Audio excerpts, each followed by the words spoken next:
Autumn San Diego greeted me with the familiar coastal fog as I returned from my morning walk.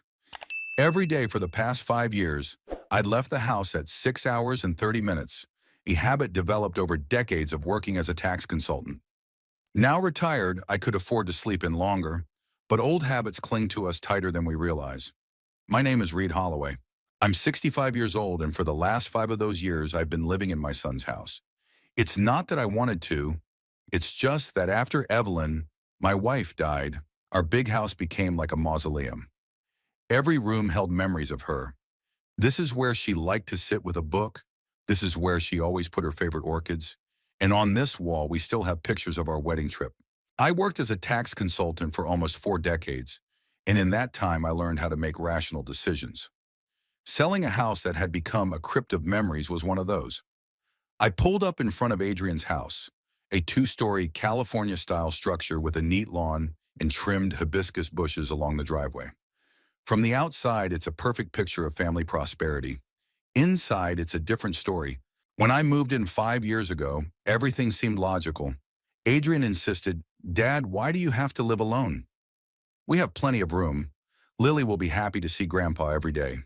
My granddaughter was 5 at the time, an adorable creature with eyes like Evelyn's and an immediacy that reminded me of my young wife.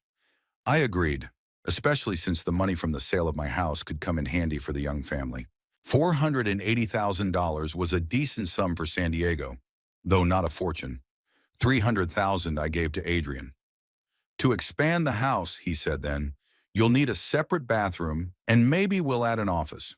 I put the rest of the money in a separate account and didn't tell anyone about it. It's not that I didn't trust my son, more like a professional habit. Never keep all your eggs in one basket. The first year went great. Lily ran into my room every morning before school. I helped her with her math, and on weekends we went to the park to feed the ducks.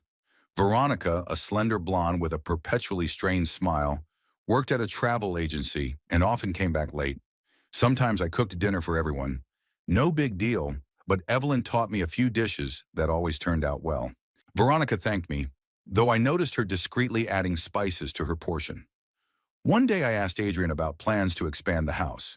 "We've put it on hold for now," he replied, avoiding my gaze. "It's not a good time to build." A month later, he arrived in a new car, a gleaming SUV that cost at least $70,000. I remained silent. After all, it was already his money.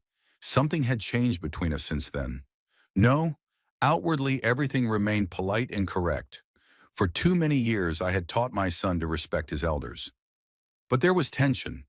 Veronica was staying late at work more often, and dinners had become a silent ceremony, with everyone looking at their own plate.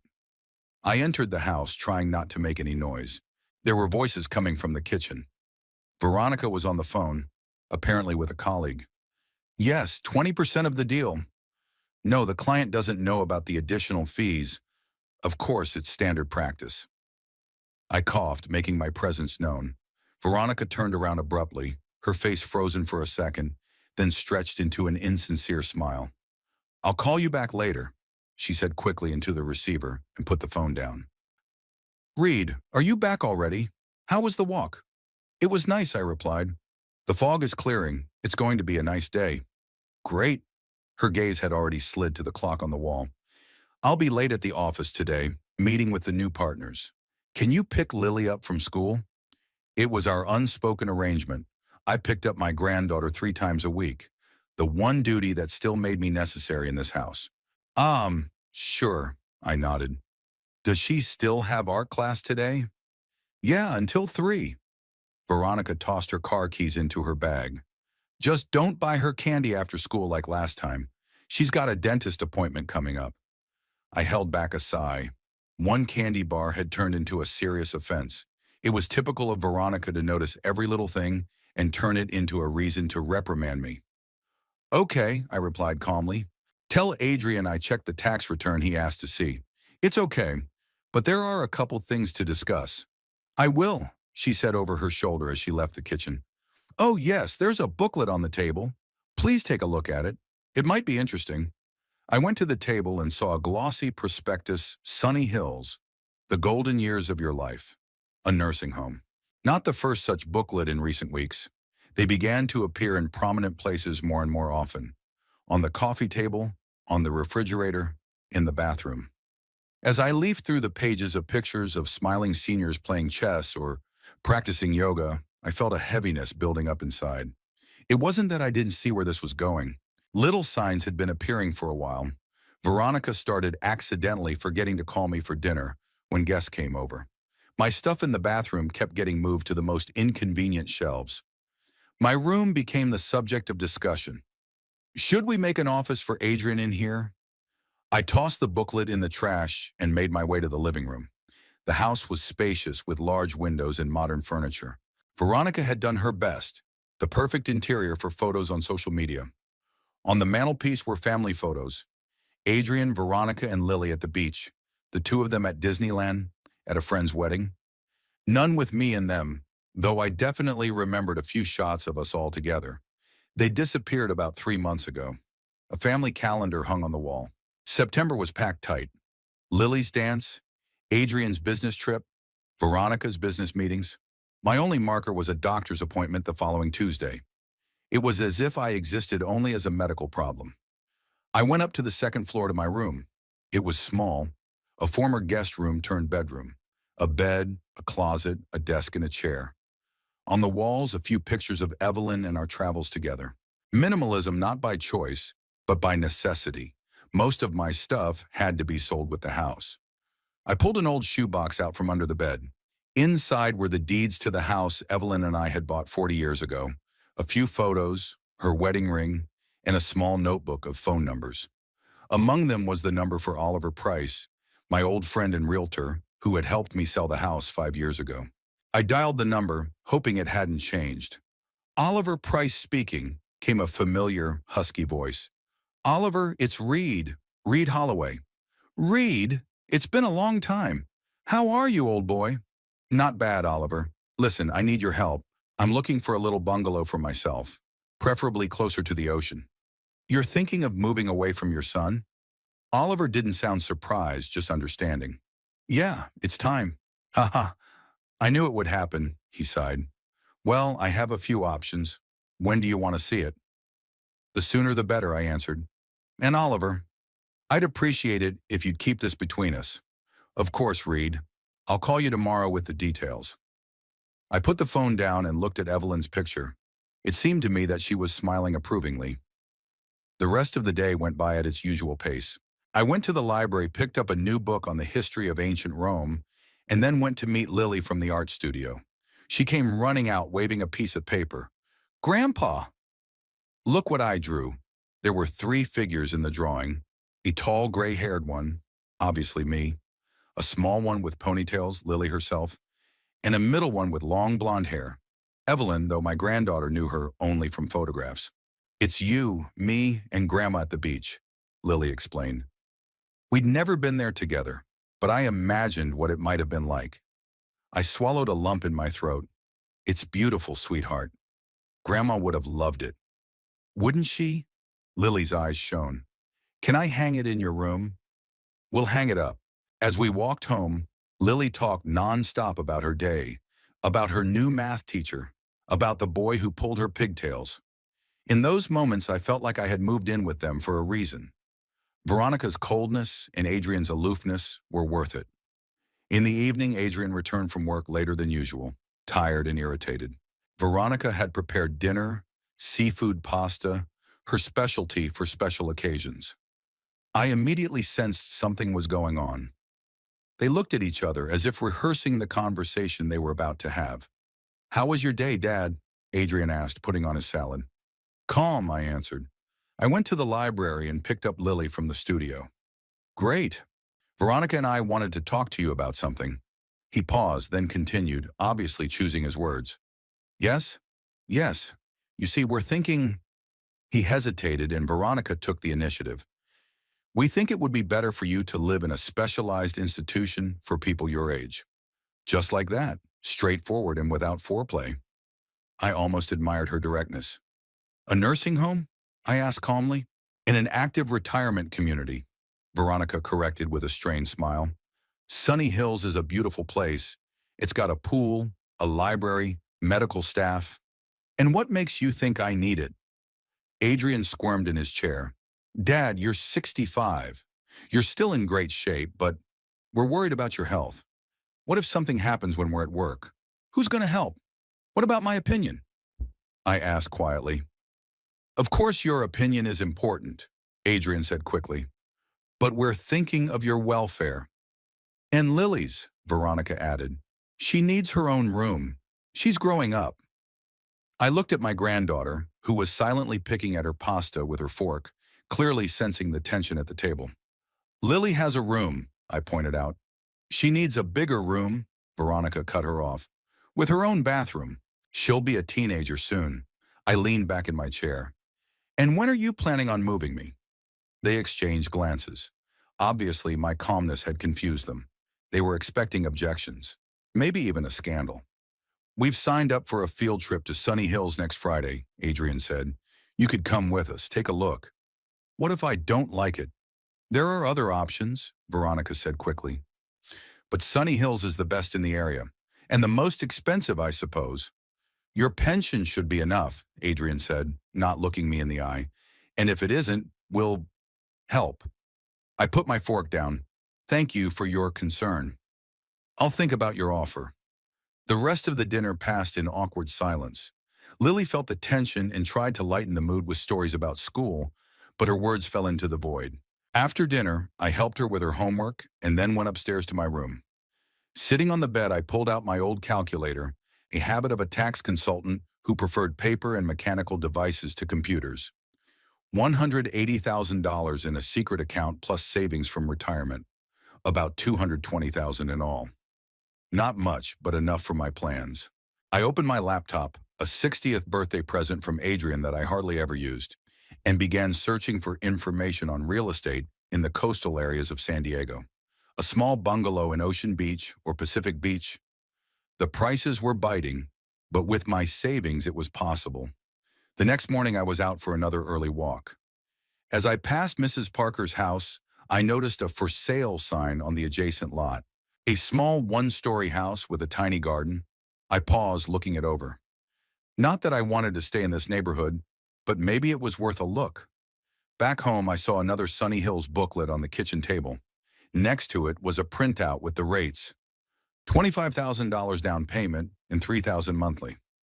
My pension wouldn't be enough for that. I realized I was running out of time. Veronica and Adrian had already decided. The next step would be to notify me of the move date as a fait accompli. The phone rang. It was Oliver. Reed, there are a few options for you to look at. When can you do it? Today, I said firmly. The sooner the better. That's determination. Oliver grinned. Okay, I'll pick you up at 2 o'clock. I hung up the phone and looked at my watch. I had a few hours to prepare.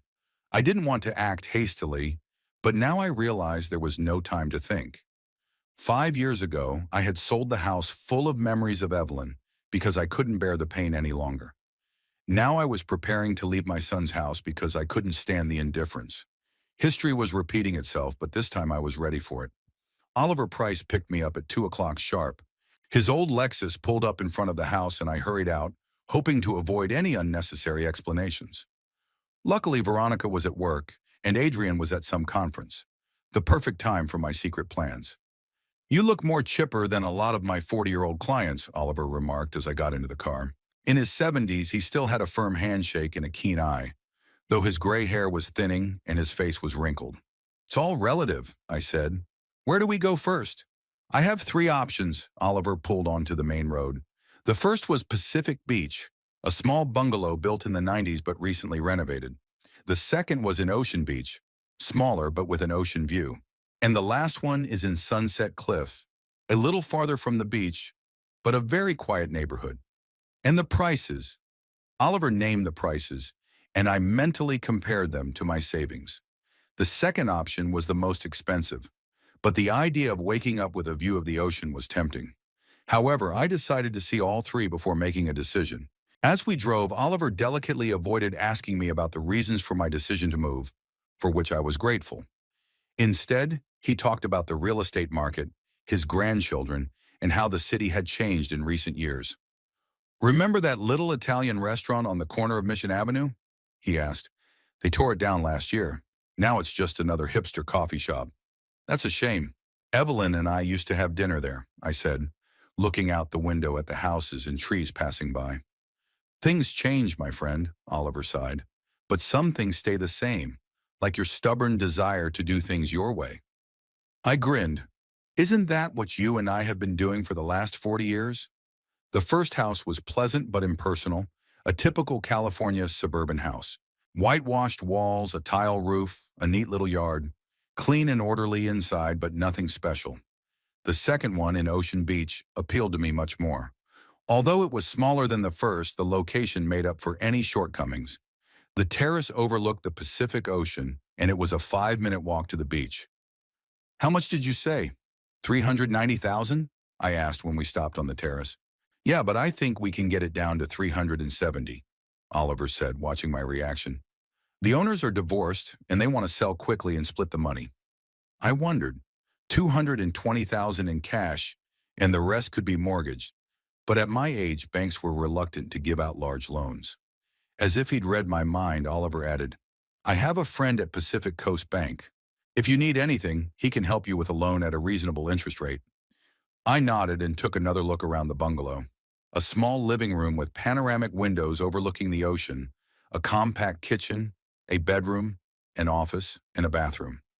Everything one person needed, and most importantly, no memories, no ghosts of the past, a clean slate.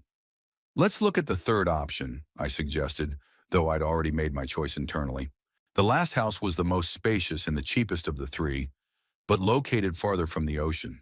Nice neighborhood, quiet neighbors, well-kept garden.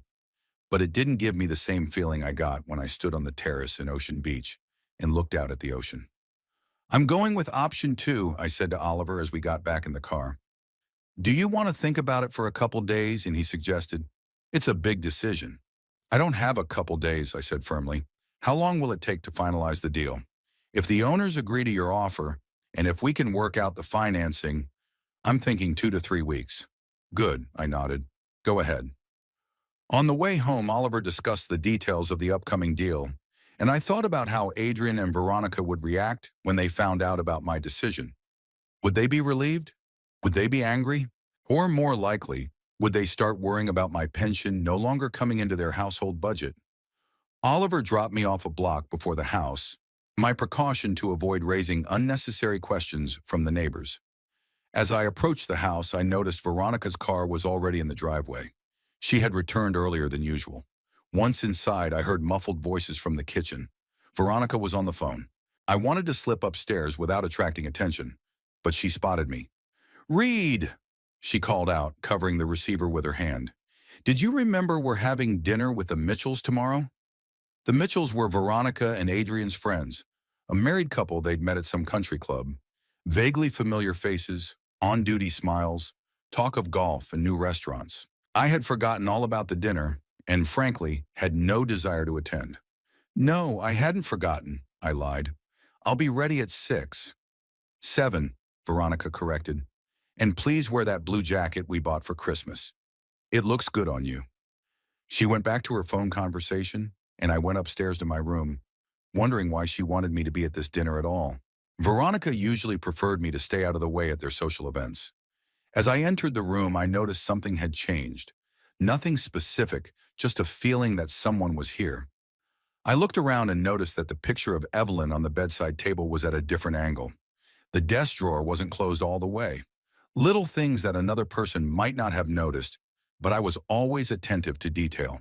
I checked the box of papers hidden under the bed. It was in place, but I couldn't shake the feeling that someone had touched it too. The unpleasant feeling of disturbed space made me think that I needed to find a more secure place to store my important papers. The next morning at breakfast, Adrian looked tired and irritated. He was silently drinking coffee while looking at something on his phone. Veronica was busy at the stove, defiantly ignoring his mood. Something wrong? I asked, sitting down at the table. Nothing much, Adrian dismissed it. Problems at work. What kind of problems? I poured myself a cup of coffee. One of the clients is threatening a lawsuit.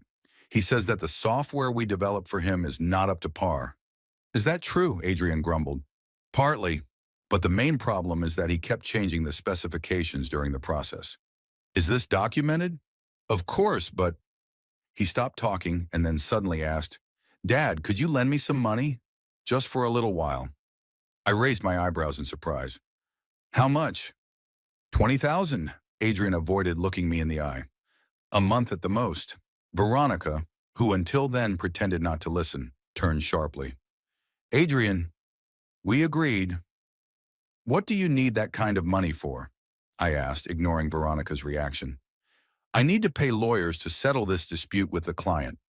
The company will reimburse the expenses, but not immediately. I knew he was lying, maybe not completely, but there was something he wasn't telling me. You have some savings, I said. What happened to them? We invested it, Adrian said reluctantly, in the shares of a startup of a colleague of mine. They've fallen in value, but it's only temporary. I looked at Veronica, who was tapping her fingernails nervously on the tabletop. What about the money I gave you to expand the house? 300,000, if I remember correctly. There was an awkward silence. Adrian and Veronica exchanged quick glances. We used it for other things, Adrian said at last. Some of it went to pay off the mortgage, some to the car, and the rest to Lily's education account. I see. I sipped my coffee, remaining calm. And now you want to borrow another 20,000 from me. It's only for a month, Adrian repeated with a hint of desperation in his voice. I swear I'll pay back every cent. I thought about it. I had the money, but now I needed it for the down payment on the bungalow.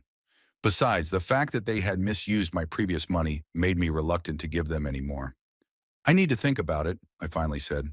I don't have access to that amount of money right now. Most of my money is invested in long-term deposits. It was a half-truth. The money was there, but in a separate account that I didn't disclose. But Dad, Adrian started.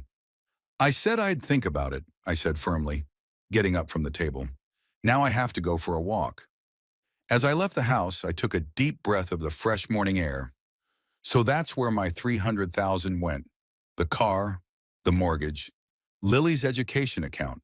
None of the things that had been promised. No expansion of the house, no separate office or bathroom.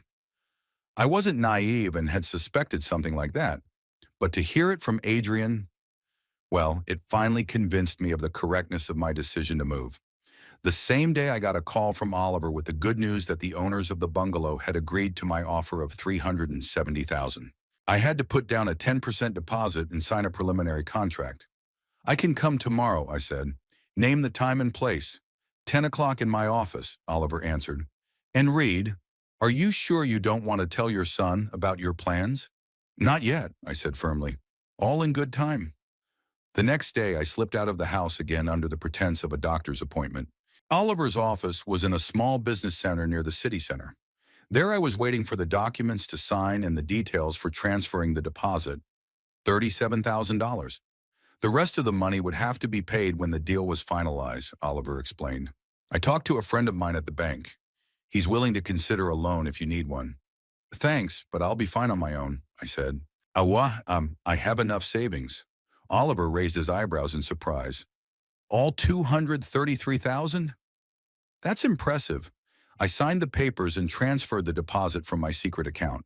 I was officially on the path to my new life. That evening was dinner with the Mitchells. Brad and Christine, a couple in their mid-40s. He worked in finance, she worked in interior design. Veronica insisted I wear a blue blazer, which I couldn't stand. Too tight in the shoulders and with some pretentious shine. Dinner was at a restaurant overlooking the bay, one of those fancy restaurants with tiny portions for an exorbitant price. I ate my steak in silence while the others discussed stocks, real estate, and the latest design trends. What did you do before you retired, Mr. Holloway? Christine asked politely at one point. I was a tax consultant, I replied. I helped people optimize their tax payments and avoid problems with the IRS. Oh, that must have been interesting, she said with that special intonation that betrayed a complete lack of interest. Very, I smiled. You'd be surprised how many people don't know how to manage their money properly. I noticed Adrian tense up, probably taking my words as a hint. Dad was always very careful with his finances, he said with a strained smile. A real savings expert. Really, Brad was interested. Do you have any advice on where to invest in the current economic situation? In myself, I answered simply. In my independence and freedom. I don't know of a better investment. There was an awkward silence at the table, which Veronica hastened to break by talking about her summer vacation plans. I didn't participate in the conversation anymore, thinking about how my life would change in the coming weeks. After dinner, as we drove home, Veronica didn't hide her irritation. Did you have to say those weird things about independence? Brad asked about specific investment strategies. I answered what I thought. I shrugged. Of course you did, she snorted. It was always easier to be an eccentric old man than to have a normal conversation. I remained silent, realizing the pointlessness of the argument. After all, it would soon be a thing of the past. The next 2 weeks passed in a strange suspension of disbelief. I continued to live at Adrian and Veronica's house, following the usual rituals: breakfast, a walk, reading, helping Lily with her homework. But internally, I was already pulling away, preparing for the move. Oliver kept me in the loop as the deal went through. Everything was going smoothly, and we planned to close in a week. I was already starting to sort through my stuff, deciding what to take with me and what to keep or throw away. Meanwhile, the tension in the house was building. Veronica became even more irritable, often making remarks about my habits. Do you have to leave your glasses on the coffee table? They have a special place in your room. You left the toilet lid off again. Has that cup been standing there all day? Adrian still avoided talking directly about money, but I noticed his nervous glances when he thought I couldn't see. I'd caught him in my room once. He was supposedly looking for a spare phone charging cable, but I suspected he was trying to find documents about my finances. The only bright spot was Lily. She knew nothing about my planned move to a nursing home or my secret plan to move to a bungalow by the ocean. She just enjoyed her time with Grandpa, telling me about school, about her friends, about the books she was reading. Grandpa, did you ever live by the ocean? She asked me one day when we were looking at an atlas together. No, honey, never, I answered. But it's always been a dream of mine. Why didn't you move there? Sometimes life doesn't work out the way we plan, I said. There are other priorities, other responsibilities. But you can still move, right? There was a childlike confidence in her eyes that anything was possible. Yes, I smiled. I think I can. 3 days before the closing date for the bungalow, there was an unpleasant incident. Veronica had thrown a small party for colleagues from her travel agency. Usually on such occasions I stayed in my room, but this time she asked me to come down and be nice to the guests. The evening started out quite tolerably well. I chatted politely with the guests, answered the duty questions about my retired life, my health, and how I was spending my time. That all changed when one of Veronica's co-workers, a middle-aged woman with bright makeup, started talking about how she had sent her mother to a wonderful place for seniors. It wasn't an easy decision, she said, sipping her wine, but in the end, everyone is happy. Mom has made new friends, participates in different activities, and my husband and I can finally travel without worrying about her. That's interesting, Veronica looked at me meaningfully. We're thinking about a similar option for Reed. Oh, that's a wonderful idea. The woman perked up. What kind of place are you considering? Sunny Hills, Veronica said. They say it's a great place. My uncle lives there, exclaimed another guest. He's very happy, but it's not cheap. The price corresponds to the quality, Veronica said. They continued to discuss me as if I were not there, as if I were a piece of furniture that needed to be moved somewhere. I sat in silence, sipping my non-alcoholic punch, thinking about how surprised they'd be when they found out about my plans. Later, when most of the guests had dispersed, Veronica approached me with feigned concern. Don't take offense at the talk about Sunny Hills. Everyone's only thinking about your well-being. Of course, I replied. I don't doubt it for a second. She didn't catch the irony in my voice, or chose to ignore it. Adrian and I are planning a trip up there next weekend. I'd like you to come with us. We'll see, I answered evasively. I might have other plans. Veronica raised her eyebrows in surprise. What plans? You don't go anywhere but the library and the park. Life is full of surprises, I said with a smile. That night, lying in bed, I thought about my upcoming move. The oceanfront bungalow, the new neighbors, the sound of the surf in the morning. This was not just a change of residence, but the beginning of a new phase in my life. A phase where I would make my own decisions without looking at other people's expectations and plans. I remembered Evelyn's words to me shortly before she died. Don't let anyone else decide your life. Not even Adrian, especially Adrian. She always understood our son better than I did. She saw the good in him, but also his weaknesses, his tendency to take the path of least resistance, his inability to stand up to strong personalities like Veronica. The next morning, I received a message from Oliver. All the documents were ready. All that was left was to pay the remaining amount and sign the acceptance certificate. We agreed to meet in 2 days at his office. In the evening of the same day, Veronica left on the kitchen table not only another booklet of Sunny Hills, but also a completed questionnaire with my data. Everything was ready for my resettlement. All that was left was for me to sign. I looked at the form, at the line applicant's signature, and felt the determination building up inside. They were planning my life without my input, managing my money, pretending to care about my well-being while thinking only of their own comfort. But I was planning too, quietly, methodically, without attracting attention. And in 2 days, my plan was going to come to fruition. The day was overcast, as if nature had a premonition of a storm brewing in our house. I stood at the window of my room, watching the heavy clouds hanging over San Diego. October in California usually stays warm, but today the wind off the ocean brought a chill and the smell of rain. Behind me on the bed was a folder of paperwork, the signed purchase agreement for the Ocean Beach bungalow, the account statement confirming the transfer, and the keys, which Oliver had handed to me with the words, "Welcome to your new life, old man." I was now the official owner of a small house 2 blocks from the ocean, a long-time dream that only Evelyn knew about. There was a delicate knock on the door. I quickly tucked the folder into my dresser drawer and turned around. "Come in." Lily appeared on the doorstep wearing her favorite yellow starfish dress. "Grandpa, Mommy said it's going to be a special dinner tonight and I have to wear a pretty dress." "It's a very nice dress, sweetheart," I smiled. "It looks great on you." "Are you going to wear something special too?" "Sakin," she asked, coming closer and trustingly taking my hand. I stroked her head. Lily's hair, light and soft, reminded me of Evelyn's. "Sure. How about my gray suit?" The girl's face brightened. "Yes, the one that makes you look like a movie spy." I laughed. My old suit, bought for business meetings with clients, did give me a certain air of mystery.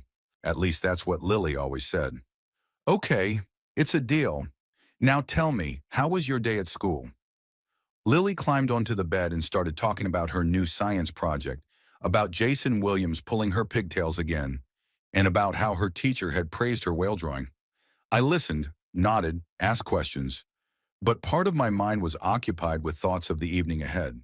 A special dinner. I guessed what Veronica was up to.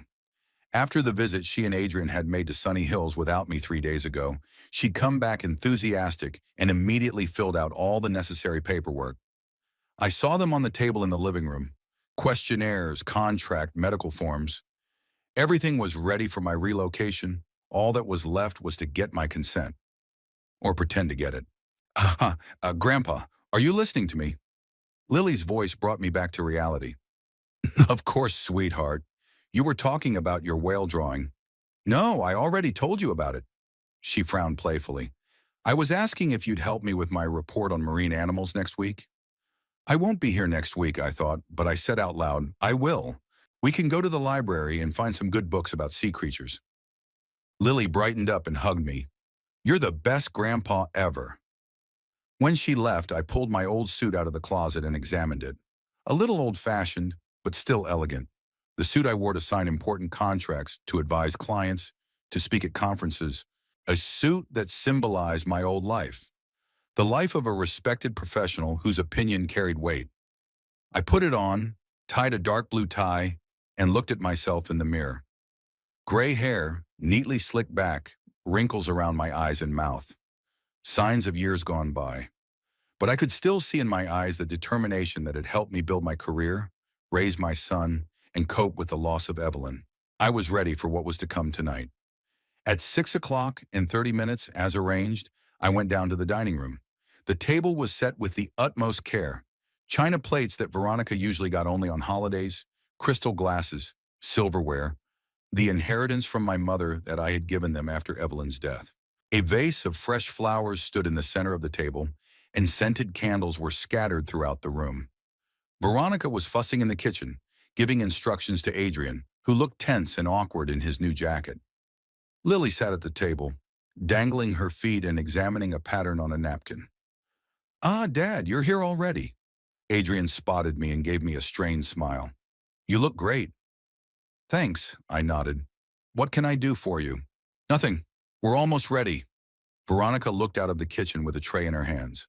Her face was carefully made up, her hair was styled, and a pearl necklace, Adrian's 10th wedding anniversary gift, glistened around her neck.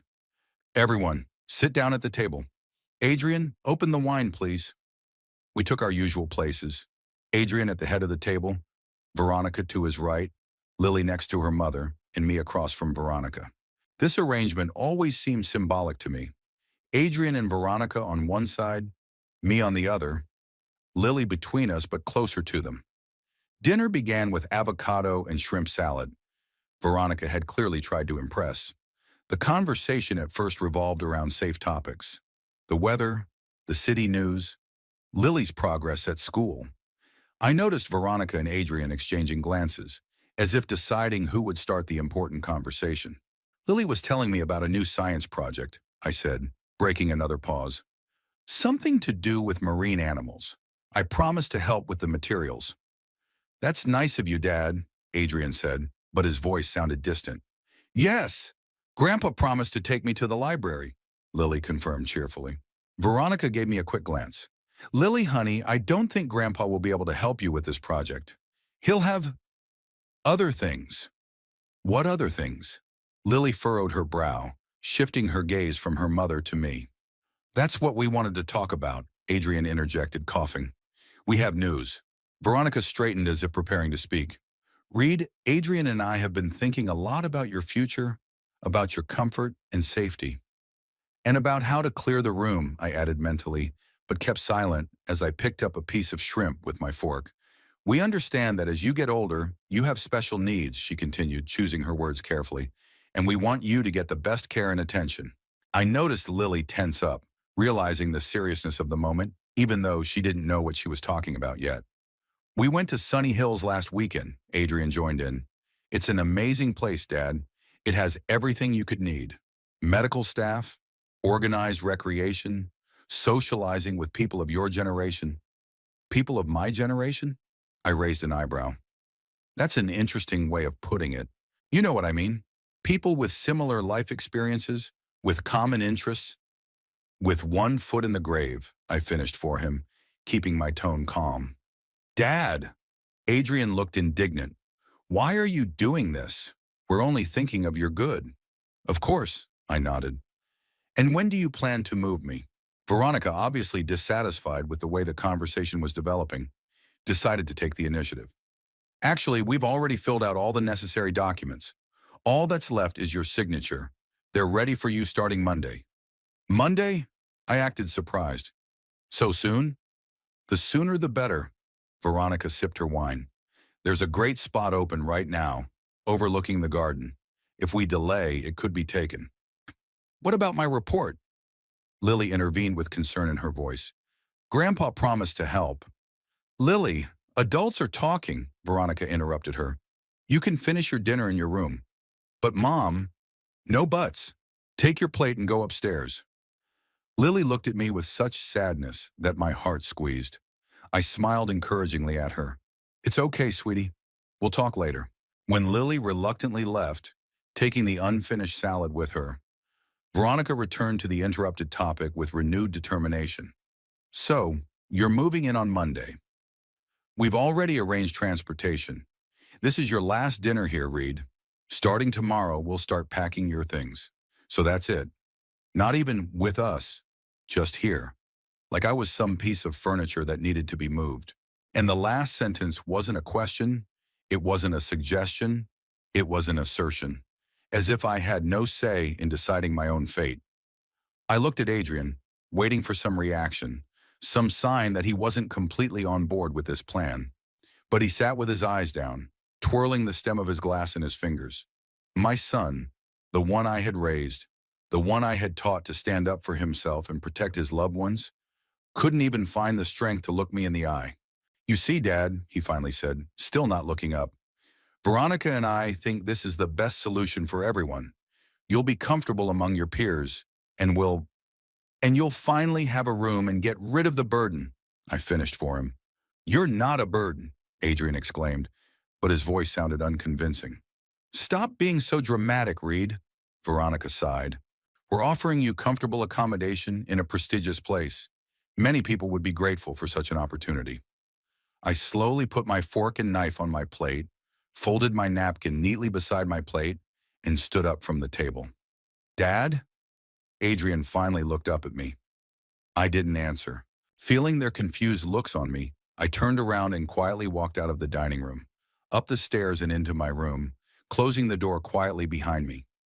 Emotions raged inside me. Resentment, frustration, anger. But outwardly, I remained calm. Over many years of work as a tax consultant, I learned to hide my feelings, especially in critical situations. And that skill came in handy now more than ever. I went to the dresser, took out a folder with documents and spread them out on the bed. The purchase agreement, the account statement, the keys to the bungalow. Everything was ready for my new beginning, a start that Adrian and Veronica didn't even know I had. They thought they were in charge of my life, planning my future, but I was ahead of them. While they were making plans to send me to Sunny Hills, I was preparing my own plan, a plan that gave me freedom and independence. I opened the closet and pulled out the small suitcase I had secretly bought a week ago. I began to carefully put the essentials into it. A few shirts, pants, sweaters, underwear, toiletries. Only the essentials. The rest could be bought later. I packed Evelyn's photos especially carefully, wrapping them in soft cloth. Then I added a few books I didn't want to leave behind. My old calculator, the talisman of a long career, and a notebook with important phone numbers. Working methodically and quietly, I could hear Veronica and Adrian downstairs talking in high-pitched tones. Apparently, my leaving the table had caused an argument. I didn't try to make out the words, it didn't matter. 20 minutes later, there was a quiet knock at my door. Dad? Adrian's voice sounded uncertain. Can I come in? The door's unlocked, I answered, quickly closing my suitcase and sliding it under the bed. Adrian walked in, looking embarrassed and guilty. Dad, I wanted to apologize. Veronica was too direct. We didn't mean to make you feel unwelcome. But that's exactly what you meant, isn't it? I asked calmly, looking him straight in the eye. He looked away and the gesture said more than any words could. We were thinking of your well-being. Please, Adrian. I raised my hand, stopping him. Don't insult my intelligence. You were thinking of your comfort, about how to clear the room, about getting rid of the financial burden. That's not fair. Unfair? I felt anger rising inside, but I held it back. I gave you $300,000 from the sale of my house, money that was supposed to be used to expand that house so I could live comfortably. Instead, you bought a new car, paid off the mortgage, and God knows what else. And now you want to send me to a nursing home, making me pay for it with my pension. Adrian turned pale. We were going to help with the payment. Of course, I smiled without a shadow of mirth. After spending my money, that's very generous of you. Dad, I didn't know you were taking it that way. He sank to the edge of the bed, shoulders slumped. I just wanted everyone to be happy. Everyone or just Veronica? Adrian flinched as if I'd punched him. That's not fair. She cares about her family, about Lily, but not me. I'm not part of the family, am I? I'm a problem to be solved. He didn't answer, and his silence was more eloquent than any objection. Adrian, I softened my tone. I'm not angry with you. I'm disappointed. I raised you differently. I taught you to respect your elders, to take care of your family, to keep your word. I know, Dad. He looked genuinely unhappy. I try to do the right thing, but sometimes it's so hard. Life is hard, son, but that's no excuse for forgetting your values. We sat in silence for a few minutes. I could see the inner struggle on Adrian's face. Part of him knew I was right, but the other part didn't want to or couldn't resist Veronica's will. "What are you going to do?" he finally asked. "Don't worry about that," I replied. "I have a plan." "What plan?" "You're not thinking about—" he stammered, clearly hesitant to say the word suicide. I laughed, genuinely surprised at this turn of thought. "God, no. Adrian, what do you take me for? What I'm saying is that I have a plan for the future, a plan that doesn't include Sunny Hills. But you don't have money." I shook my head. "You don't know your father that well? I've spent my life teaching others to be careful with their finances. Do you think I haven't followed my own advice?" His eyes widened. "You have savings, but you said you gave us all the money from the sale of the house." "I gave you most of it," I clarified. "Not all of it. I've always been careful with money, Adrian. Always had a backup plan." He looked stunned, as if he'd seen me in a new light. "What are you going to do?" "Riona, that's not your concern anymore." I stood up, signaling that the conversation was over. "Tell Veronica I won't sign the paperwork for Sunny Hills, and that I'm not going there on Monday." "But Dad—" "That's enough, Adrian. I'm tired, and I need to think." He rose hesitantly, clearly wanting to say something else, but unable to find the words. "Yeah, I'll talk to Veronica. Do as you see fit." I turned back to the window, indicating that the audience was over. When the door closed behind him, I took a deep breath and looked up at the night sky. The stars were barely visible because of the city lights, but I knew they would be brighter in Ocean Beach, where my new bungalow was located. The air is cleaner there, closer to the ocean, and the sky is darker. I retrieved my suitcase from under the bed again and continued packing. Now that the decision was finalized, I felt a strange calmness. It was as if the weight that had been weighing on me all these years was beginning to recede.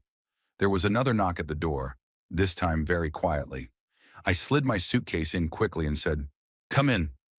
It was Lily in her unicorn pajamas with a soft dolphin toy in her hands. "Grandpa, are you upset?" I smiled and held out my arms to her. "Come here, sunshine." She ran up and hugged me, pressing her face into my stomach. "Are you really going to leave? Mommy said you're going to live in a special home for old people." "I have other plans," I said softly, stroking her head. "But yes, I won't be living here anymore." "But what about our report on marine animals? And our Sunday walks to the park? And your bedtime stories?" I felt a lump come up in my throat. Lily was the only person in this house who genuinely wanted me around, who saw me not as a burden, but as a grandfather, a friend, a storyteller. "We'll figure something out," I promised. "I will never stop being your grandfather, no matter where I live." "Promise?" "I promise," I kissed the top of her head. "Now it's time for you to go to sleep. Tomorrow will be another day." When Lily left, I sat on the bed, feeling tired but also determined. Tomorrow I would leave this house, leaving the people who saw me only as a problem, a financial burden, an inconvenience. I will start a new life, a life on my own terms. I looked at the picture of Evelyn on the bedside table. "You were right, darling. You always are." I thought she smiled at me from the picture, approving of my decision. A decision that had been finalized tonight when Veronica had said, "It's your last dinner here, Reed." She was right, though not in the way I thought. It was indeed my last dinner at their house. But I wasn't going to Sunny Hills. I was going to my own bungalow by the ocean, not as a defeated man, but as a man who had taken his fate into his own hands. I checked the contents of my suitcase one more time, making sure I hadn't forgotten anything important, then slid it under the bed. Tomorrow I'll leave early in the morning, while everyone's still asleep. I'll leave a note, a brief, unemotional note. They'll know about my decision when it's too late to change anything. With that thought, I went to bed, feeling peace and confidence in the future for the first time in a long time. I woke up long before dawn. The pale light of the street lamps was barely shining through the curtains, and the house was deeply silent. The clock read 5 in the morning, the perfect time to leave unnoticed. Adrian and Veronica usually didn't wake up until 7, and Lily even later, especially on Saturday. I quietly got out of bed and listened. There was no sound, only the steady ticking of the wall clock and the distant rumble of cars passing on the highway.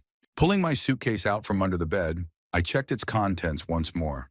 Clothes, documents, pictures of Evelyn, a few books, personal belongings, everything I needed to start a new life. After I washed and dressed, I took one last look around the room that had been my haven for the past 5 years. Despite all the unpleasantness of the past few months, I felt no bitterness, only a strange relief and anticipation of change. On the desk, I'd left two sealed envelopes, one for Adrian and Veronica and one for Lily, which she was to receive when she was old enough to understand the situation. The first envelope contained a short letter explaining my decision and the address of my new home. I didn't want to completely cut ties with my son, no matter how disappointing his behavior was. Taking my suitcase, I tiptoed down the stairs, careful to avoid any creaking steps that might give me away. In the hallway, I put on my coat, grabbed my umbrella, the morning promised to be rainy, and cautiously opened the front door. The cool pre-dawn air touched my face, bringing the smell of wet earth and approaching rain. The cab I'd ordered the day before was already waiting outside with its lights off, just as I'd requested. The driver, an elderly man with a gray mustache, helped me load my suitcase and quietly asked, "Where are we going, sir?" "Ocean Beach," I replied, giving him the exact address of my new bungalow. He nodded and drove off without turning on the radio, either out of respect for the early hour or sensing my mood. We drove through the deserted streets of San Diego, and I watched the city slowly waking up. Bakeries opening, janitors sweeping the sidewalks, the first buses starting their routes. "Moving?" the driver asked, breaking the silence. "Yes," I answered. "Starting a new chapter of life." "It's never too late," he said philosophically. "My wife at 68 decided to learn to play the piano. Now she can't stop." I smiled. "That sounds inspiring." "You see?" He winked at me in the rearview mirror. "There's always time for new beginnings." By 6 hours and 30 minutes, we reached Ocean Beach. The driver pulled up in front of a small white bungalow with a tile roof and a neat front garden. My new home. I paid the cabbie, adding a generous tip, and stepped out into the drizzling rain. I kept the key to the front door separate, and it was in my pocket. Opening the door, I entered my new home for the first time as its rightful owner. It was quiet and empty inside. The furniture had to be bought, but the basic equipment was already there. A refrigerator, a stove, a bed, a table, and a few chairs, which were included in the price of the house. I walked around the bungalow, opening the windows to let in fresh air despite the rain. The living room with large windows facing the street, the bedroom with a built-in closet, the small but functional kitchen, the bathroom. It was exactly as I'd seen it during my tour with Oliver. But now it was my home, my personal space, where no one looked at me as a burden. Unpacking my suitcase, I put Evelyn's picture on the bedside table, the only decoration in the still empty bedroom. Then I pulled out my cell phone and dialed Oliver's number. Despite the early hour, he answered almost immediately.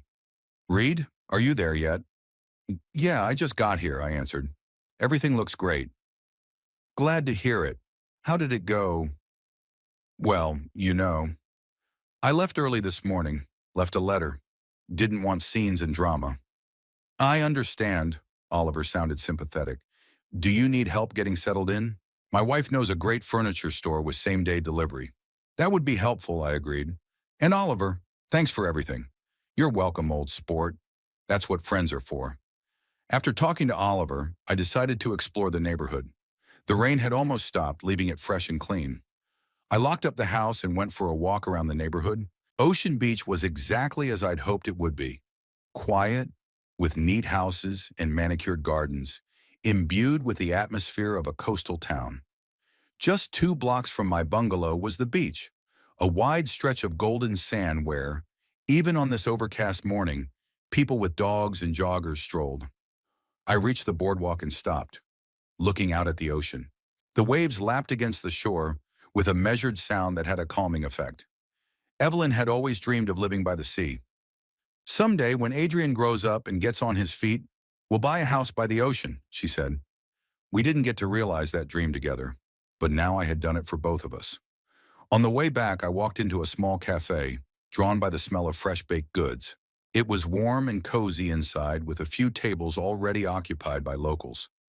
"Good morning," the young woman behind the counter said with a friendly smile. "Can I get you anything?" "Coffee, please, and maybe some pastries." "Croissants only from the oven." She pointed to the glass display case where golden bagels were lying. Almond or chocolate? Almond, please. I sat at a table by the window and watched the people passing by, drinking a great coffee and enjoying a warm croissant. The atmosphere was different from Adrian and Veronica's house, more relaxed, more welcoming, as if the air itself was saturated with goodwill. By 9 o'clock, I returned to the bungalow and found that my phone had 7 missed calls, all from Adrian. So they had already found my letter. I didn't call back. I had a new house to set up, and explanations could wait. Following Oliver's advice, I visited a furniture store where I picked out the essentials: a sofa for the living room, bookshelves, a dining table and chairs, and a couple of lamps. The salesman, hearing of my situation, promised to arrange delivery by the evening, for an extra fee, of course, but I was willing to pay for the convenience. I then headed to the supermarket to buy groceries and essentials. As I filled the cart, I felt the strange pleasure of making my own choices, without looking at Veronica's preferences, without her comments about me taking the wrong brand or too much of something. When I returned to the bungalow with the grocery bags, Adrian's car, the SUV I had bought with my money, was in the driveway. His son was pacing nervously beside the car, and Veronica was sitting inside with a clearly disgruntled expression on her face. When Adrian saw me, he rushed toward me. "Daddy, where have you been?" "We've been looking for you." "I went grocery shopping," I replied calmly, nodding at the bags in my hands. "How did you find me?" "There was an address in your letter." Adrian looked confused and bewildered. "Dad, what does all this mean? Why did you leave without saying a word?" "Wait, I left a letter," I reminded him. "Quite detailed." "Yes, but—" he stammered, obviously not knowing how to express his confusion. At that moment, Veronica got out of the car. Her face was a mixture of anger and anxiety. "Reed, is this some kind of ridiculous joke? You bought a house without consulting us?" "I don't need advice to decide where and how to live," I replied calmly. "I'm an adult capable of making my own decisions." "But Sunny Hills, we've already organized everything. Put down a deposit," she exclaimed. "How could you do this?" "The same way you could plan my life without my input," I parried. "Let's not make a scene outside. Come inside if you want to talk." I walked past them to the front door, unlocked it, and went inside without looking back. After a few seconds, they followed me in. Adrian with a hesitant look, Veronica with obvious indignation. "Quite minimalist," she said, looking around the nearly empty living room. "The furniture will be here tonight." I went into the kitchen and started sorting through the groceries. "Do you want coffee?" "No, we want an explanation." Veronica crossed her arms over her chest. "How could you just leave without even saying goodbye? What will Lily think?" "I left a letter for her," I reminded her, "and I'm not disappearing from her life. It's just that we'll be meeting on my turf from now on." Adrian sat down on one of the 2 chairs by the kitchen table. "Dad, I don't understand. Where did you get the money to buy a house? And why now?" I finished putting the groceries in the refrigerator and turned to them. "I had savings that you didn't know about. And I decided to leave now because you were planning to send me to Sunny Hills against my will." "Not against your will," Adrian protested. "We wanted you to agree." "After everything had already been decided and organized," I finished for him. "After you had already paid the deposit and filled out the paperwork. It's not a request for consent, Adrian. It's a notification of a decision." Veronica sighed impatiently. "Okay, maybe we rushed the paperwork, but you could have said you didn't want to move there instead of making this whole spectacle." "I did. Last night when I got up and left the table. That was a pretty clear signal, wasn't it?" "It was hysterical." Veronica brushed it off. "Veronica!" Adrian pulled her back. I looked at my sister-in-law calmly. "You know what the difference between us is? I never thought you were stupid. You always underestimated me. You thought I was too old and helpless to make my own decisions. That I didn't notice the way you and Adrian whisper behind my back, the way you roll your eyes when I talk, the way you put those nursing home brochures in prominent places." Veronica turned a little pale but quickly pulled herself together. "You're being dramatic. We just wanted what was best for you." "No, you wanted to get rid of a burden," I countered, "and get access to my pension and the rest of my savings." Adrian jumped up from his chair.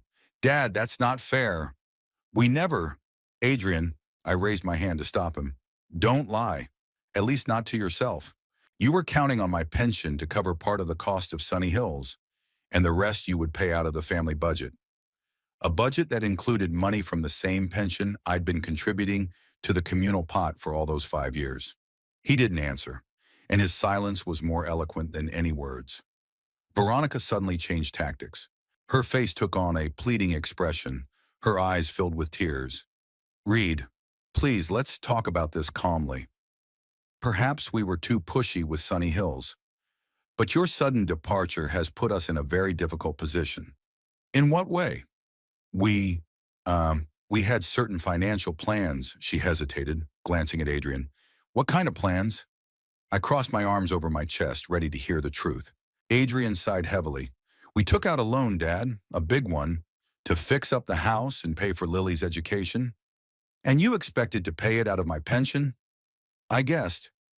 Not only, Veronica answered quickly, but your contribution to the family budget was significant. Without it, we'd have to tighten our belts. Or sell the car, I suggested, looking at Adrian. Ari Yao, the one you bought with the money you used to expand the house.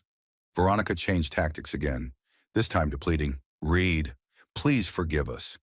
We were wrong to try to get you to move to Sunny Hills. Let's make it right. You can come home. You'll have complete freedom. This is already my home, I said firmly, putting my arm around the bungalow. And here I do have complete freedom. But what about Lily? She'll miss you. Lily can visit me here, I replied. I'd be happy to see her any time. Veronica moved to the last argument. Tears. They streamed down her cheeks, smearing her mascara. Reed, please. We can't do this without your help. Adrian could lose his job. We have loans, mortgages. I looked at her with some surprise. Did she really think that these crocodile tears could convince me? After everything that had happened? Veronica, I said calmly, you are crying very beautifully, but it won't change my mind. She stopped sobbing as suddenly as she had begun, and fury flashed in her eyes. You selfish old man. You think only of yourself. No, I objected. I think about my dignity and the right to control my own life. You should learn to live within your means and not rely on the money of an old man whom you consider a burden. Adrian, who had been silent until now, suddenly asked, Now what? You'll just cut us out of your life? I shook my head. No, Adrian, I'm just setting boundaries. You'll always be my son, and I'll be happy to see you and Lily, but on my terms and on my turf. What about financial aid? Veronica asked bluntly. That was the real reason for their visit. Not concern for my well-being, not a desire to preserve the family bond, but fear of losing access to my wallet. She won't, I said firmly. You're adults with good incomes. You need to learn to live within your means. Sorry, but you've been helping us all these years, she exclaimed. You can't just stop. I can and I will. I looked her straight in the eye. My pension will now go into my personal account, and I will spend it as I see fit. That's not fair. Veronica was indignant. After all we've done for you. What exactly have you done for me? I asked. A roof over your head? Which, by the way, I paid for with $300,000 from the money I got from the sale of my house? Did you give me attention and care? No, you treated me like an inconvenient piece of furniture that would be tolerated until you had a chance to put it in storage. Veronica opened her mouth to object, but couldn't find the words. Adrian looked completely depressed. I don't think we have anything else to discuss, I said, heading for the front door. Say hi to Lily. Tell her Grandpa will be happy to see her in her new home by the ocean. This isn't over, Reed.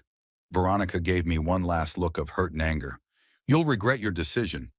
The only thing I regret, I said, is not doing it sooner. When they left, I felt strangely relieved, as if a heavy weight had been lifted from my shoulders. For the first time in a long time, I was truly free.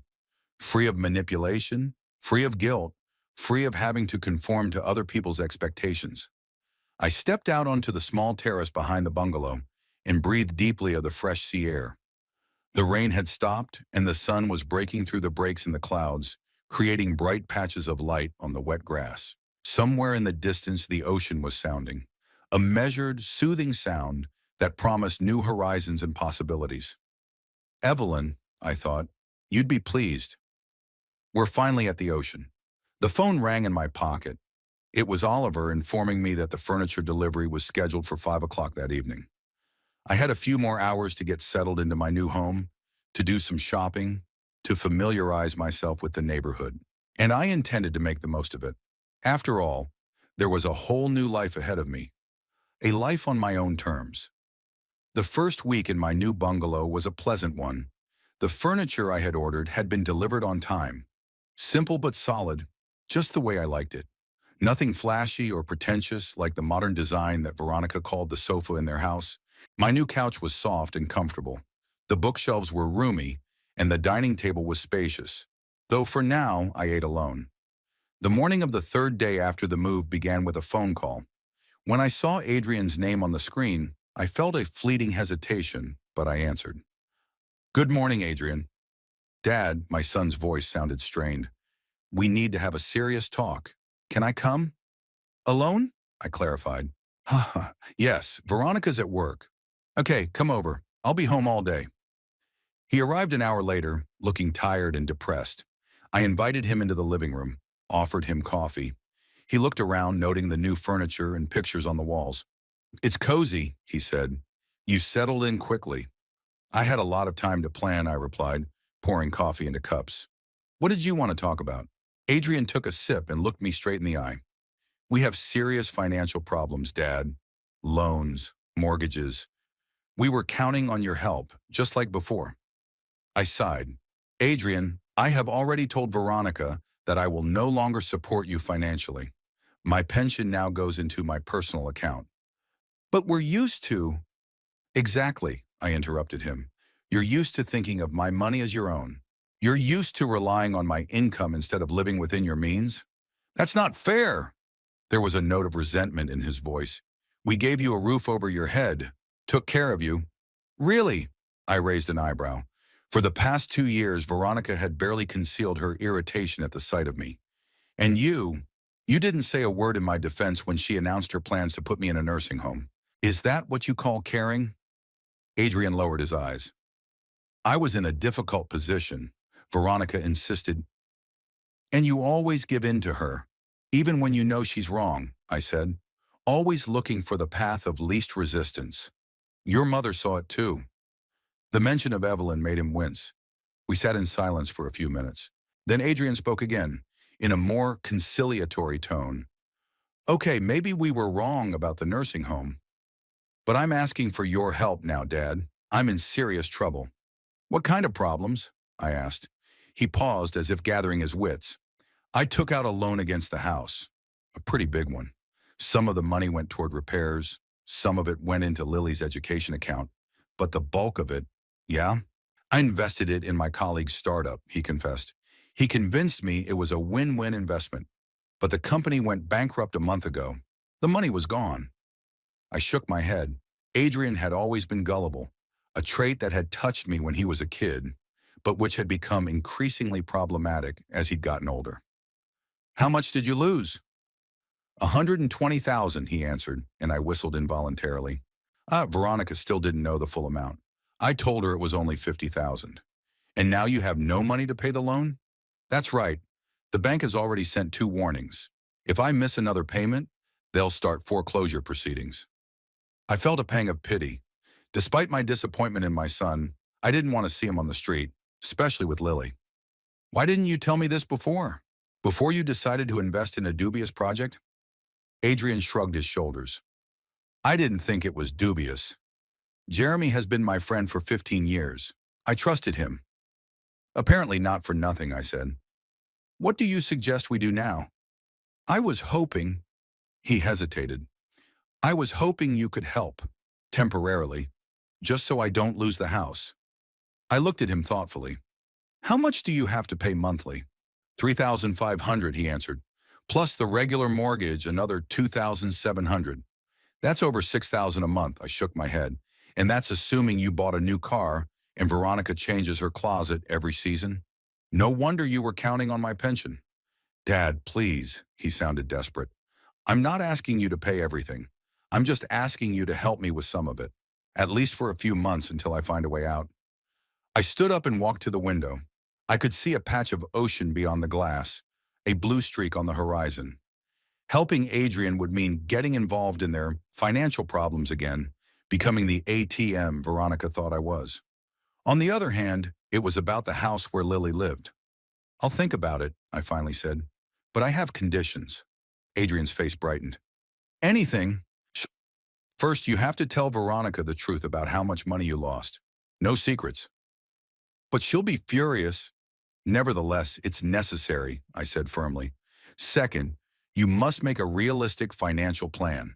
Cut costs, perhaps sell that ridiculously expensive car. Adrian nodded reluctantly. Okay, I understand. One last thing, I continued. Lily should be able to visit me regularly, without obstruction from Veronica. Of course, he exclaimed. She misses you enough as it is. She's always asking when she can see you. Then it's a deal. I held out my hand to him. I'll help with part of the loan payment. 6 months, no more. In that time, you should get your finances in order. Adrian shook my hand, a look of relief on his face. Thanks, Dad. I won't let you down this time.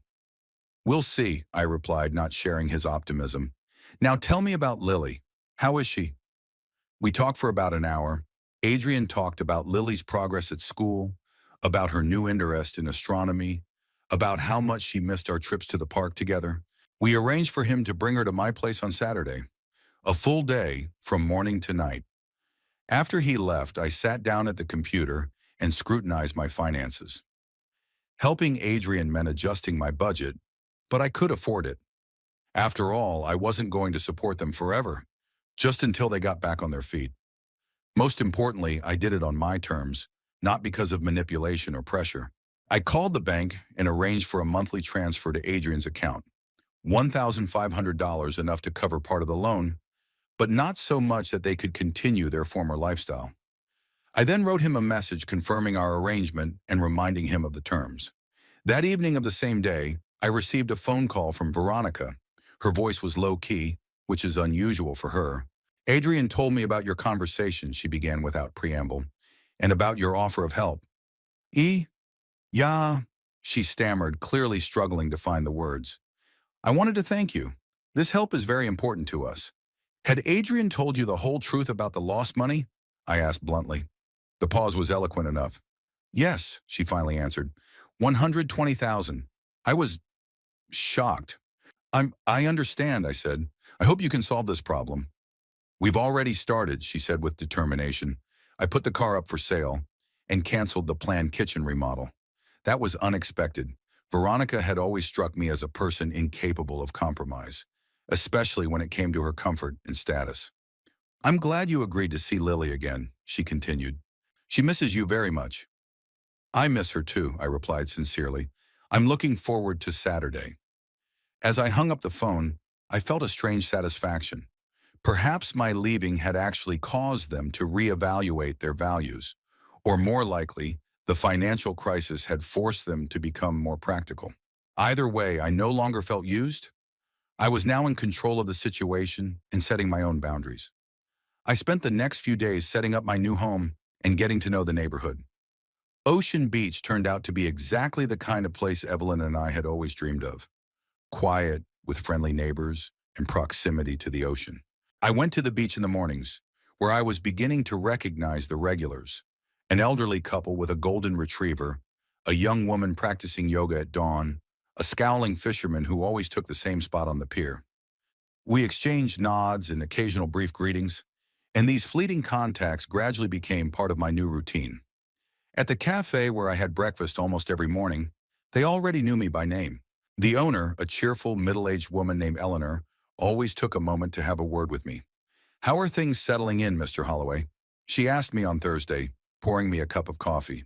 Do you feel at home yet? Almost, I smiled. And please call me Reed. Only if you call me Ellie, she winked.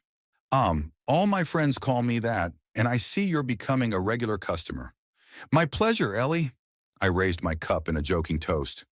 By the way, we have a small group of people here on Friday nights. She nodded at a table in the corner. Mostly locals about your age.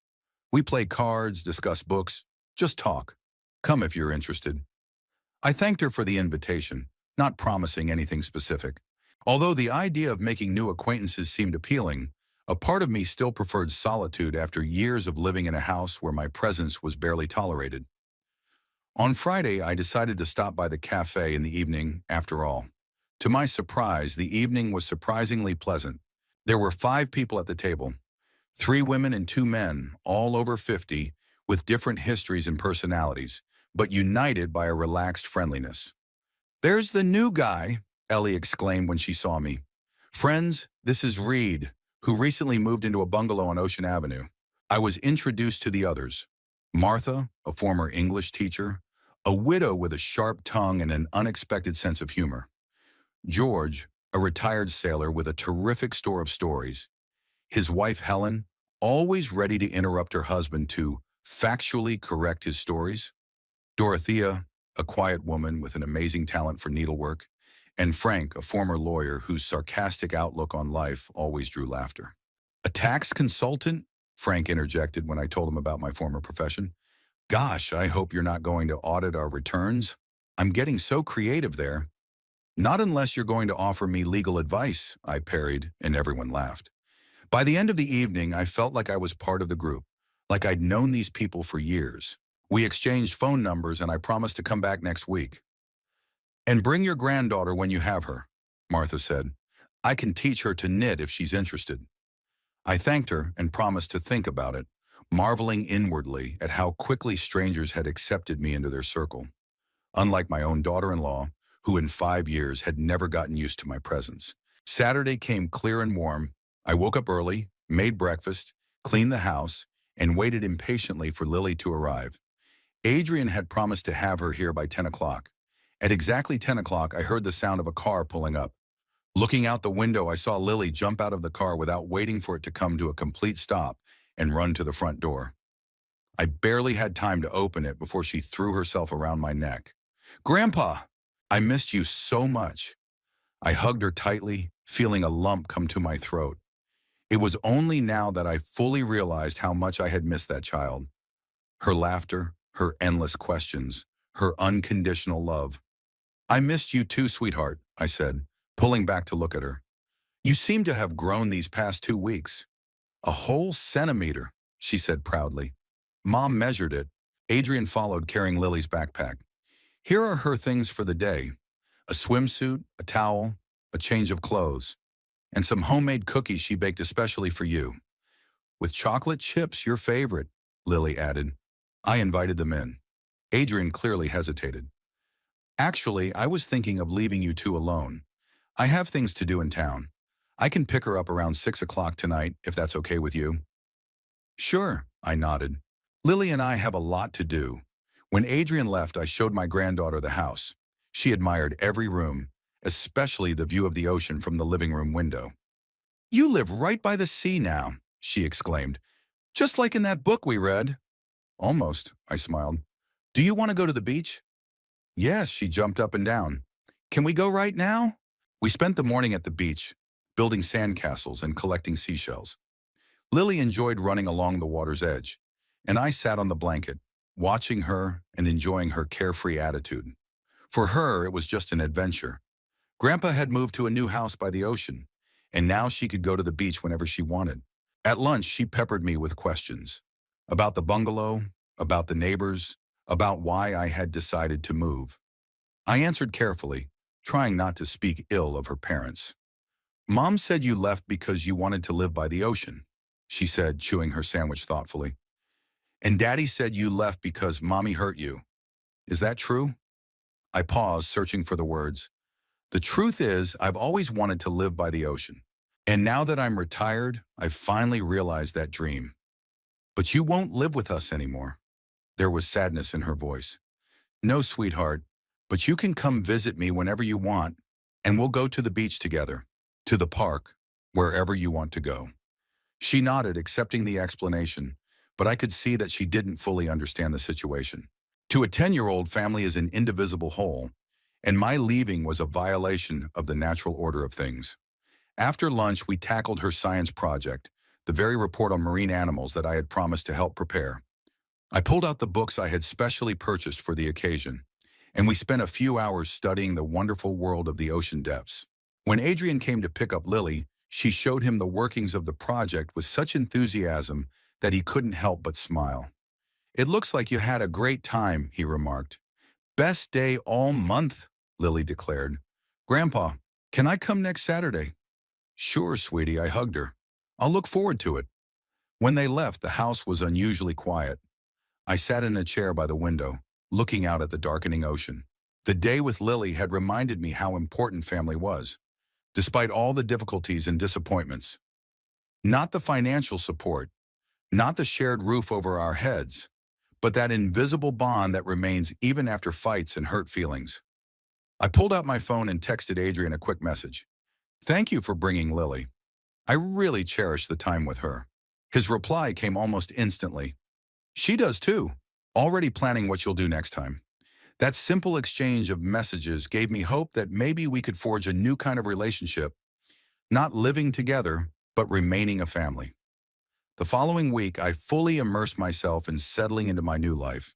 I went to the beach in the mornings, then had breakfast at Ellie's Cafe, and spent the afternoon doing chores, reading, or exploring the neighborhood. Friday evening, I rejoined the company at the cafe where I was greeted like an old friend. On Saturday, Lily arrived and we spent another wonderful day together. This time I introduced her to Martha, who, as promised, began teaching her how to knit. To Lily's surprise and mine, the process was fascinating, and she went home with the beginnings of a scarf and a firm intention to finish it by her next visit. On Sunday, I got a call from Adrian with some unexpected news. "Dad, we sold the car. For good money, with almost no loss of value." "Congratulations," I said sincerely. "And now what?" "We bought a used family car, much cheaper. The balance went to pay off part of the loan." Veronica got an extra job. She's going to lead group tours on the weekends." "Really?" I couldn't hide my surprise. Veronica always considered weekends her legitimate vacation time. "Yeah, she's, changed after you left." I could hear the uncertainty in Adrian's voice. "More practical, and we talked a lot about money, about our habits of spending more than we earn." "I'm glad to hear that," I said. "Sounds like you're on the right track." "Thanks to you," he admitted abruptly. "Your departure has been, kind of a wake-up call. We've been relying on your help for too long, instead of standing on our own 2 feet." I didn't know what to say. I never expected to hear such a confession from my son, especially so soon after our separation. "Well," I said, "sometimes we all need a push to change things." "Yes," Adrian agreed. Thank you for continuing to help no matter what. I know you're doing this for Lily." "It's not just for her," I countered. "You're still my son, Adrian. That's not going to change no matter what happens." After the conversation, I sat on the terrace for a long time, thinking about the unexpected consequences of my decision to leave. I'd expected anger, resentment, perhaps even attempts at manipulation, but not this. Not realizing my mistakes and trying to correct them. Perhaps my leaving was really the catalyst for a change that was long overdue. By giving up the role of ATM and silent support, I forced them to face reality and take responsibility for their lives. The only thing I really regretted was the lost time with Lily. 2 weekly visits couldn't replace the daily interactions, those little moments we used to share, eating breakfast together, helping with homework, reading before bed. But on the other hand, our meetings were now special, filled only with joy, without a shadow of the tension that was always present in Adrian and Veronica's home. Martha called in the evening, inviting me to a small picnic they were organizing for the following Sunday. Nothing special, just sitting by the ocean, chatting. Frank promised to grill his famous ribs. I gratefully accepted the invitation, realizing that I had a new circle of people who accepted me for who I was, without prejudice or ulterior motives. As I fell asleep that night, I thought about how strangely life works out sometimes.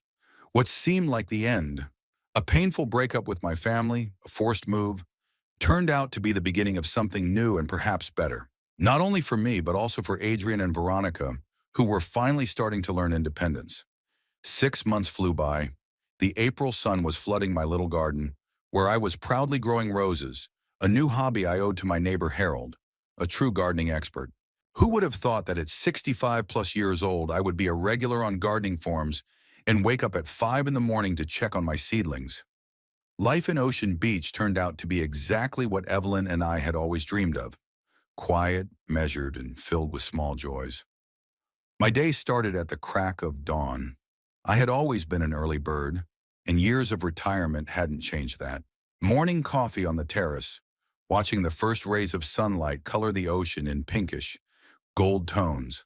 Then a leisurely stroll along the shore, exchanging greetings with other morning beach regulars. By 8 o'clock, I was usually at Ellie's Cafe, in my opinion, the best breakfast spot in all of San Diego. In 6 months, I went from new visitor to part of the family, as Ellie herself called me. I had my own table by the window and the usual order of scrambled eggs with tomato and cheese, toast, and coffee without sugar, which came as soon as I stepped through the door. "You look especially happy today," Ellie said that April morning, pouring me a second cup of coffee. "Did something good happen?" "My Gloria Day finally bloomed," I proudly announced. "The first bud opened at dawn today." "Oh, your obsession with roses," Ellie rolled her eyes, but there was warmth in her voice. "Who would have thought that the sullen old man who'd first stepped into my cafe 6 months ago would be so sentimental?" "I've never been moody," I countered, just cautious. "And how long were you going to sit in the corner and watch before you joined our Friday night party?" she teased. "If I hadn't invited you then, would you still be a hermit?" Perhaps she was right. After 5 years of living in a house where my presence was barely tolerated, I'd gotten used to keeping to the shadows, trying to be inconspicuous. It took me a while to learn to take up space again, to speak my mind, to just be myself. "Speaking of Friday," Ellie interrupted my musings, "don't forget we're going to Frank's. He promised to show me his vinyl record collection." "How could I forget? You've reminded me of that for the third day in a row." I grinned. "Besides, Martha called yesterday with the same message." "Martha, huh?" Ellie raised an eyebrow meaningfully. "You two have been talking a lot lately." I felt my cheeks blush a little. "We're just friends. We have similar interests, books, classical music." "Sure, sure, sure," Ellie didn't believe me, but she didn't insist. "Well, I have to go to work. I'll see you tomorrow." "The usual," I nodded. After breakfast, I usually did chores or went shopping. Now that I had my own kitchen, I started cooking, remembering the recipes Evelyn had taught me. On Tuesdays and Thursdays, I went to the local library where I joined a book club. On Wednesdays, I played chess with George and Frank in the park. But the most important acquisition of the last few months was the Silver Hook Club, as the local fishing enthusiasts, mostly men over 50, jokingly called themselves.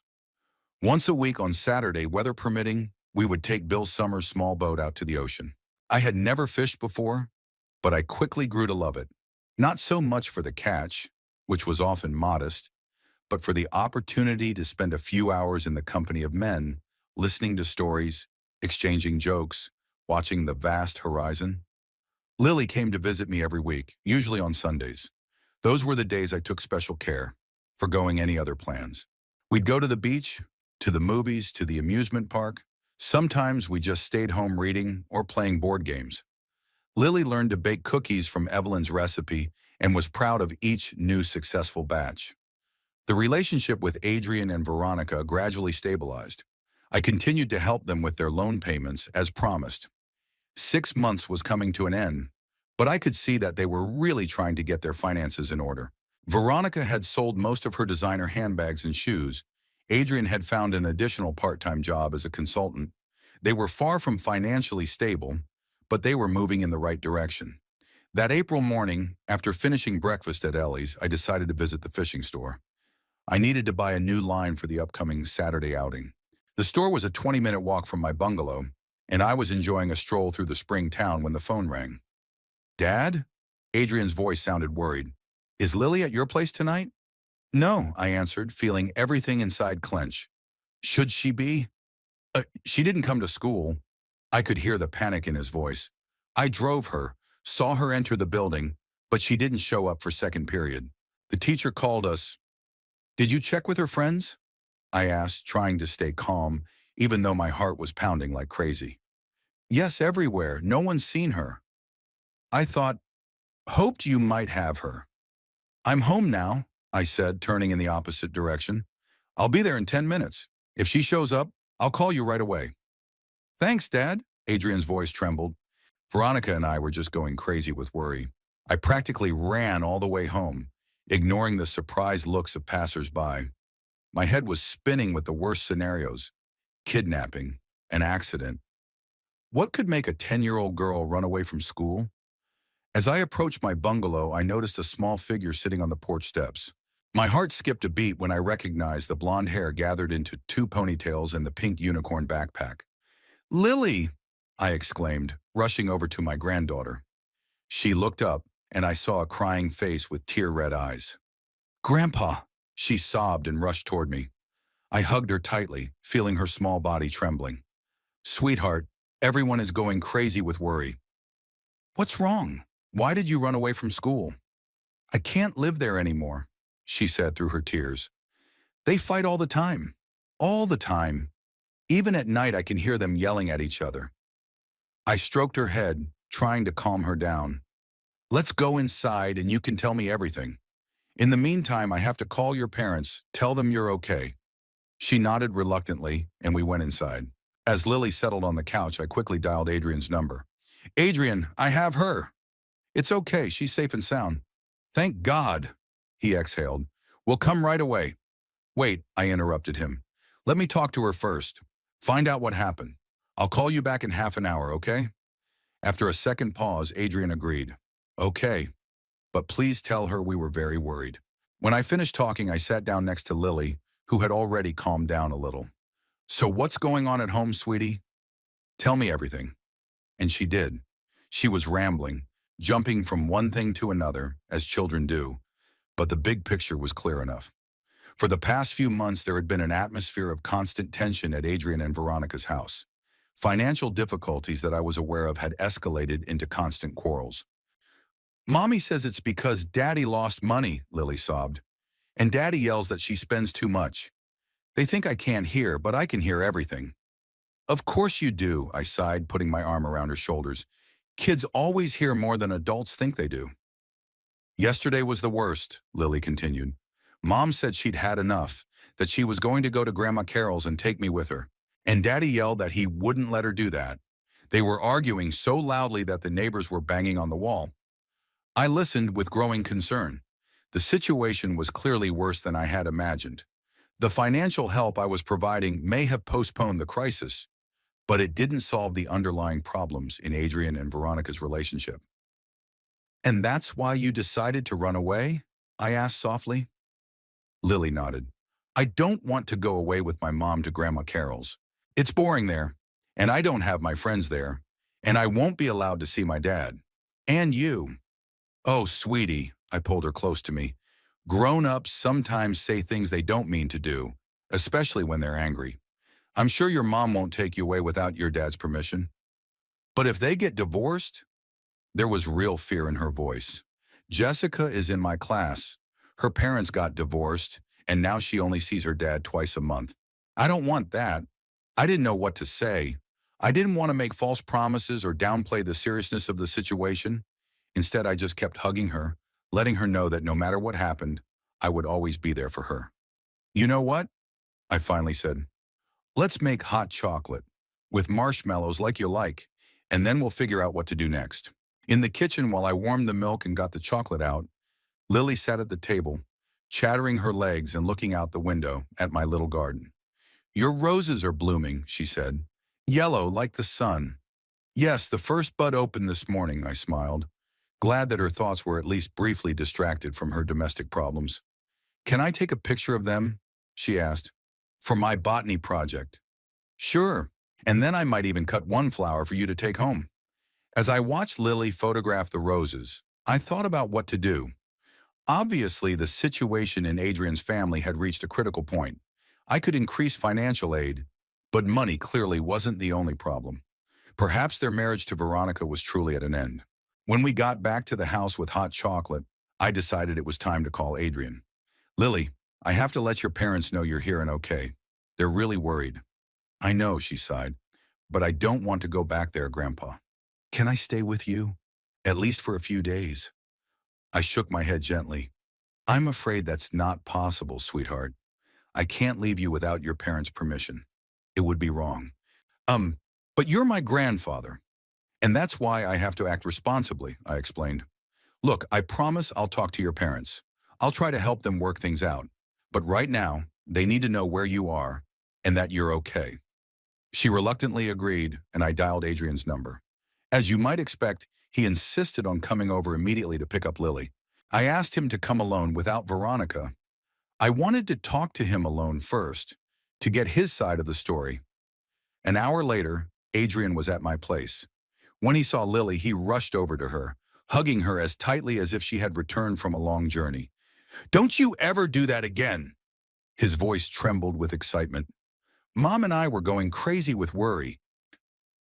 "I'm sorry, Daddy," Lily replied quietly, but without much remorse in her voice. I suggested that Lily go into the bedroom and read the book we had started on her last visit while Adrian and I talked. She reluctantly agreed, casting a wary glance at her father.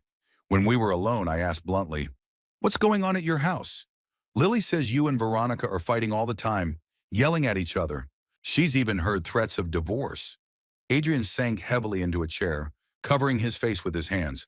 "It's so bad, Dad. We've been trying to get our finances in order, like you advised. We sold the car, cut back on expenses, but the debts are too high. And now my boss was fired and the new boss has brought in his own team. I could be out on the street at any moment. And Veronica? She blames me for everything," he said bitterly. "She says I got my family into debt because of my stupidity and gullibility, that she's tired of living in constant austerity, that her mother was right when she said I couldn't provide for the family." As I listened, my heart ached for my son. Yes, he made mistakes, big mistakes that cost the family financial stability. But at times like this, spouses should support each other, not blame. "And you're really thinking about divorce?" I asked bluntly. Adrian looked up at me with tired eyes. "Veronica has already consulted with a lawyer. She wants full custody of Lily and alimony, which I simply can't pay with my current income. It's a nightmare, Dad." "How about you? What do you want?" He paused, considering the question. "I want things to go back to the way they were. I want us to be a family, but I don't think that's possible. There are too many hurts, too many disappointments. We're not the same people who fell in love 15 years ago." I thought of my marriage to Evelyn, 38 years together, and we too had changed, faced difficulties, sometimes disappointed each other. But there was more to us than our initial crush. Respect, trust, a willingness to compromise. "Adrian," I put my hand on his shoulder, "I can't tell you what to do. Only you and Veronica can decide if your marriage is worth fighting for. But think about Lily. She's scared and confused. She hears your arguments and threats. No matter what you decide, you have to shield her from that tension." "I know," he shook his head, "but how? Veronica and I can't be in the same room without a scandal." "Maybe you should see a family counselor," I suggested. "Not necessarily to save the marriage, but at least to learn how to communicate without hostility, especially in front of Lily." Adrian nodded. "You may be right. I'll suggest that to Veronica. In the meantime," I continued, "I want to suggest something else. Let Lily spend more time at my place, not just on Sundays, but maybe a couple nights a week. That will give you and Veronica a chance to talk without fear of your daughter hearing something traumatic. And Lily will know she has a safe place to go when things are too hard at home." "That's a very generous offer, Dad." Adrian's eyes filled with gratitude. "Are you sure you can handle it? After all, you're already 65, not 95, I grinned. "I'm perfectly capable of taking care of a 10-year-old girl. Besides, Lily and I get along just fine." "That's true," he smiled weakly. "She adores you. All the way home from school, she usually tells me what you did over the weekend." "Then it's settled," I stood up. "I'll talk to Lily, explain that she can always come to me if she needs to. But I'll also tell her that running away from school unannounced is not the answer. She must understand that such behavior only adds to her parents' worries." Adrian nodded. "Thank you, Dad, for everything. I don't know what we'd do without you." "The same as everyone else," I replied, "doing the best we could. But I'm glad I could help." When we called Lily, she came out with a wary look on her face, clearly expecting to be punished. Instead, we explained her new plan. She would be spending more time with me, including some weekdays. Her face brightened. Really, I can stay tonight. Adrian and I exchanged glances. Not tonight, sweetheart, I said softly. First, we need to organize everything. To gather your things, your school supplies. But soon, I promise. She was a little sad, but she still agreed to go home with her father, especially when I promised that she could take a rose from my garden with her. After they left, I sat on the terrace, looking out at the ocean and reflecting on the unexpected turn of events. 6 months ago, I was the one who left home, fleeing the toxic atmosphere and neglect. Now it seems I have become a refuge for a granddaughter facing a similar situation. Life is full of irony, but one thing I was sure of was that I would not repeat Adrian and Veronica's mistakes. I would create a safe space for Lily where she would feel loved and protected, no matter what was going on between her parents. Over the next few weeks, our new plan began to work. Lily spent 2 or 3 evenings a week and most weekends at my house. She got her own room in my bungalow, a small guest bedroom that we decorated together with dolphin and starfish posters. My friends from the Friday company took her in like family. Martha taught her to knit, Frank told her funny stories from his law practice, and Ellie always had special chocolate chip cookies for her. Adrian and Veronica, meanwhile, started attending couples therapy. I didn't know if it would save their marriage, but I could already see positive changes as they learned to communicate more calmly, not yelling at the slightest disagreement. Lily noticed the change too and began to worry less. One evening when Lily and I were sitting on the beach watching the sunset, she suddenly asked, "Grandpa, are you happy here, without Daddy and Mommy?" I pondered the question. "Yes, honey, I'm happy. Not because I am without them, but because here I can be myself. Do you understand?" She nodded seriously. "Like I am at your place. At home, I'm always afraid of doing something wrong, lest Mom and Dad start fighting again. And here I'm just, yeah." Her words touched me to the core. That's what I wanted, to create a space for her where she could be herself without fear or tension. "You can always be yourself with me," I said, putting my arm around her shoulders. "And you know what? I think your parents are learning that too. Learning to be themselves and let others be themselves."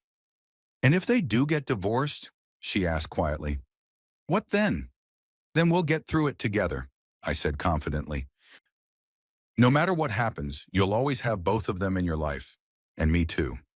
She clung to me tighter, and we watched in silence as the sun sank into the ocean, coloring the sky in water shades of gold and purple.